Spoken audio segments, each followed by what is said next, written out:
or before I even went to the four walls of the university. Oh, okay. I used to be a minister, a dance minister, right? Fancy. And when I got there, I began to dance to secular songs. I just began to conform to the ways of the things of the world. Oh, God told me not to do this. God told me not to do that. It's not like generally a sin per se. Yeah. It's just like a personal thing that comes with your walk with God. Yeah. So that describes the consecration we're talking about. Like the only way to be a cool dude, to be that cool guy, is to actually, dye my hair a certain way. Wow. Man, I was dyeing my hair green. And were you getting those attention maybe from girls? Oh yes, I was getting it. I like something, has something to give me. Something and we so live in this world and a culture where if you do not have something to give someone, you are not friends. If you cannot scratch my back, I won't scratch yours.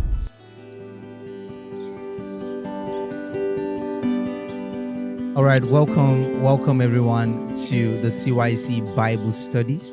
In this place, we just, like to be in a very serene area and study the Word of God and just, share the Word with each and every one of you.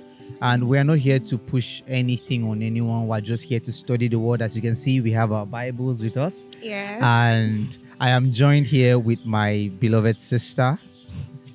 Introduce yourself, Buki. Hi, my name is Buki Momo. All right. And I'm so glad to be here. So, guys, I'm here with Buki Momo, and fun fact, this is the first time I'm actually meeting Buki, like physically. Yeah. But we are part of the same Christian group, the same community, and so we pray together and we do all of that together. So she's almost like a sister to me. And so that's why I have her here with me today. Okay. How are you, Buki? I'm good. I'm very well. I mean, I think my cheeks are hurting a little from blushing. Like I was, but I'm pretty good. Thank you. How are you, too? How are you feeling? I'm good. I mean, you can see I'm good. I can't complain. Right. So today we're going to be talking about an amazing story in the Bible, one that stands out. And we're going to be talking about the story of Daniel. The story of Daniel, guys. And I don't want to see your eyeballs rolling on us, guys. We're not going to talk to you about the regular things that you already know about Daniel. I mean, we're going to talk about regular things, but we're just going to want to dig deep into some of the things that stood out to us, and how we could apply those things to our lives. And I know, Buki, I think there's more you can tell them. Well, we're talking about a man who has faced lions. I think that's a very popular part of his story. Daniel in the lion's den. But we're talking also about a man who was consecrated to God. His level of relationship with God is very admirable. Talking about his friendship, the Hebrew boys, and the level of competence and, excellent spirit that was in him. So many things we're going to talk about today. I don't know, did you do any history or have any history about Daniel?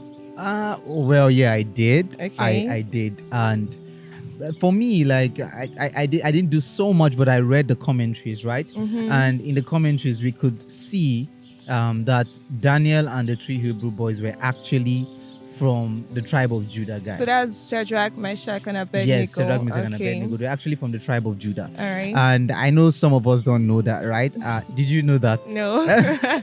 You acted as though you knew. I mean...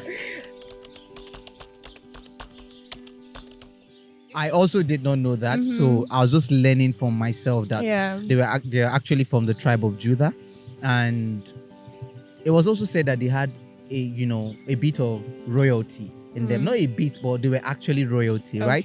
Obviously, we know what runs in the line of the tribe of Judah. So they had royalty in them, and sometimes I used to ask myself, why were they picked out? And obviously they were not just the only Israelites that were there, right? Yes. And this was a time where, obviously, for some of us that don't know the backstory, this was a time where the children of Israel were actually taken into captivity by, the Babylonian king, which was King Nebuchadnezzar, right? Okay. So I thought about it, and this actually explained everything. Oh. All right? It explained the fact that they were chosen at the first place because they were actually royalty. And it also says here in going down, let's start from verse 4. You can check it up. 1. Yeah. 4. Okay.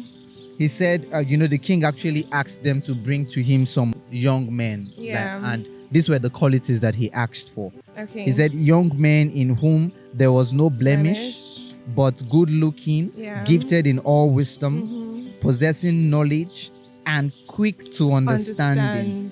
You understand? So they were quick to understand things, and we can also see that they had the ability to serve in the king's palace. Do you understand? Wow, so they had the ability to serve in the king's palace. So who was best qualified than these three boys and Daniel? They were best suited for this position because obviously they were from a royal tribe. Right? Did you do any search on? Not really. I did not. Okay. I can see someone is lazy with her Bible. I mean, I've learned. Okay, tribe of Judah, royalty. Okay. Yeah. Wow. Well, that's a very intriguing thing to learn. That's something new, actually. Yeah.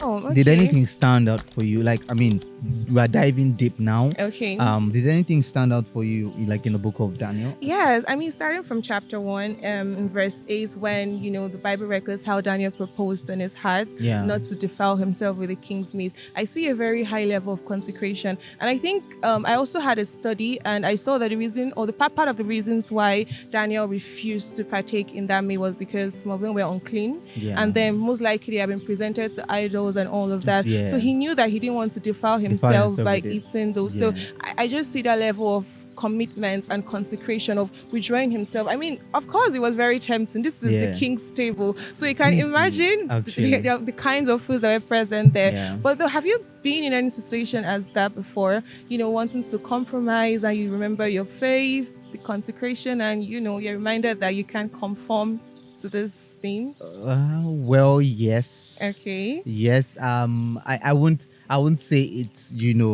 so related to what Daniel faced. It's not like I was in front of a king or something. But I remember back then in school, or before I even went to the four walls of the university. I used to be a minister, a dance minister, right? Fancy. And what's wrong with her? I used to be. Every day you get to dance ministers. Yeah, I mean, when I say I used to be a minister, some people used to think, okay, so you can sing. No, like you must not be. So you use your body. Yeah, your body to minister to the Lord. Could you do a little of that? No, later, some other day. All right. So I used to be a dance minister, and we're all trained in the way of the Lord. I used to be part of a very disciplined dance group, and we had this. Should I call her mentor that used to, tutor us, train us in the way of the Lord. And I was grounded, right? But when I got to school, I just noticed that it began to slip away. Because when I got there, I began to dance to secular songs. I just began to conform to the ways of the things of the world, because I felt like the only way to be a cool dude, to be that cool guy, is to actually, dye my hair a certain way. Wow. Man, I was dyeing my hair green. And were you getting those attention maybe from girls? Oh, yes, I was getting it. I was actually getting it. And long story cut short, I actually compromised in that season of my life. But at any point, did you think what you were doing was wrong? Or you just, went with the flow? You didn't consider if God was happy with what you were doing? To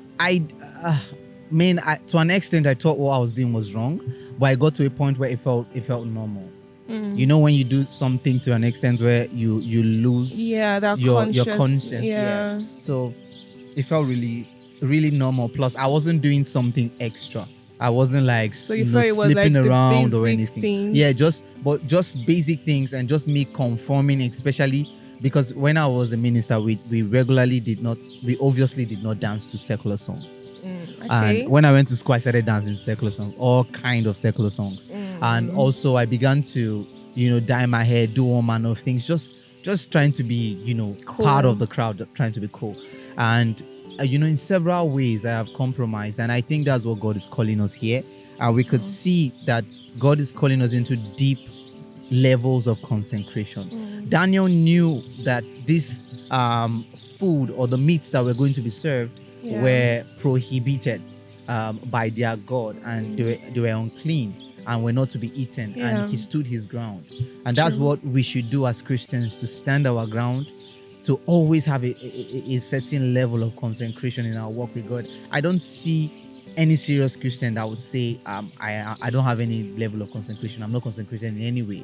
You know, you should be consecrated in one way or the other, either by the things you watch, by the things you say, by the people you hang around with. We could even see that it told in the people he hung around with, because obviously he was not the only Jew, or the 3 Hebrew boys were not the only Jews that were there, but he actually made them his companions. And so I know most persons struggle with this thing of, oh, God told me not to do this, God told me not to do that. It's not like generally a sin per se. It's just like a personal thing that comes with your walk with God. So that describes the consecration we're talking about. There is how we grow in our relationship with God, that we know that we're not supposed to partake of certain things, not because they are so very sinful. Do you understand what I mean? Not because you're so very bad, but because God has separated us. He's separating men, right? He has called us to be separated unto Him.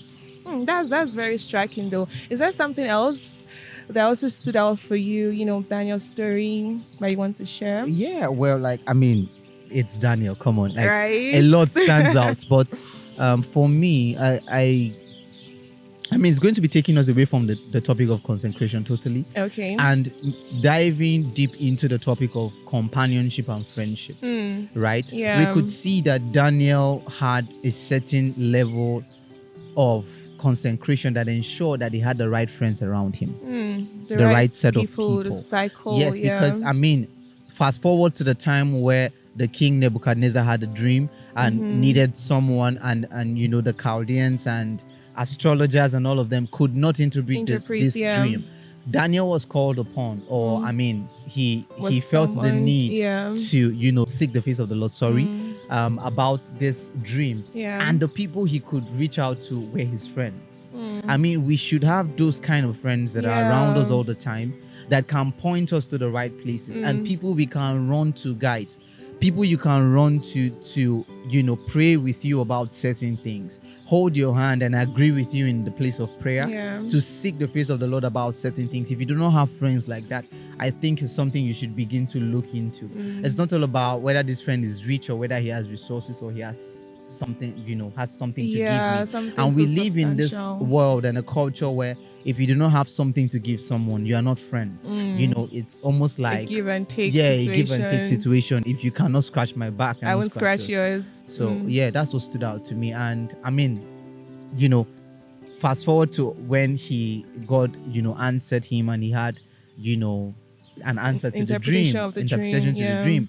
He did not leave his friends behind. Yes. I saw that in verse 49 when the Bible records that Daniel petitioned the king and set Shadrach, Meshach, and Abednego over the affairs of the province of Babylon. So he grew with them. He called them as long as he was moving as well.